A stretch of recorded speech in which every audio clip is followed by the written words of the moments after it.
Now, for you guys that are expecting me to be out on the field this week, trying out that video from last week, I sustained a bit of a short-term injury this weekend, so I wasn't able to get that done. The short-term injury that I sustained, some would call it a hangover. Moving forward, we got a lot of good stuff for you guys this week. We got an interesting week in sports. Manny Ramirez, again, another assault case for the guy. Guy can't stay out of trouble. The 49ers head coach is back in the headlines.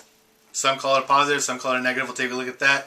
And to finish it off, we're going to show you this week's top tweets from professional athletes. So stick around, let's take a look. Too strung out on compliments, overdosed on confidence, started not to give a fuck and stop fearing the consequence.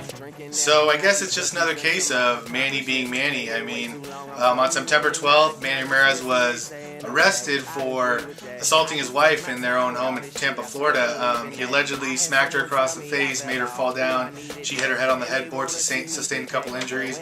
Now, just this week, Manny pleaded not guilty to these charges, claiming that he never laid a hand on her. So Manny's going to be back in court. This time it's for off-the-field issues. You know, last time, which actually caused him to retire from baseball, he was suspended for 100 games for testing positive for steroids for a second straight time.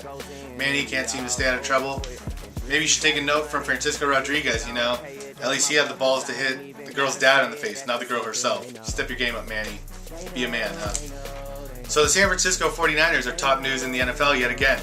Not only did they go into Detroit and beat a really tough Lions team, but they also caught a little extra media attention for a little altercation there was with Niners coach Jim Harbaugh and Lions coach Jim Schwartz. Let's take a look and see what happened. All the exuberance as Jim Harbaugh and the Niners were running off the field. Watch what happens next. There's a quick handshake between Harbaugh and Jim Schwartz. Schwartz says something to him briefly, and then this ensues. 6 catches today for 102 yards.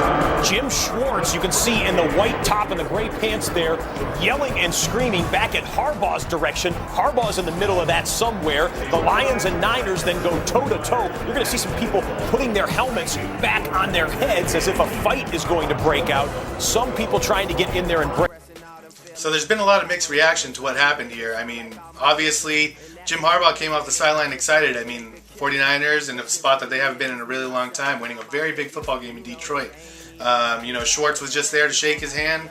Probably caught the bad end of it. The guy got upset, thought he was, you know, being disrespected by Harbaugh. I didn't see it that way at all. If you ask me, Harbaugh's got a lot of heart and intensity. He's just out there, you know, playing the game hard like his players are. And, you know, Schwartz, maybe you should ease up a little bit, you know. If you're going to let your wide receivers and running backs do those ridiculous dances that they do in the end zone, I mean, have you seen the stuff that they're coming up with nowadays? Then you should probably take it easy on the opposing coach. Guy wants to celebrate, fist pump a little bit. Go for it, Harbaugh. I'm feeling it. That babe. So, you know, to round up our show, I picked out a couple things from the internet, usually that I like to string together and take a look at. This week we have a poll from the BleacherReport.com that actually struck me pretty interesting. The poll was, which of these coaches would you most like to smack in the face? Now, if you take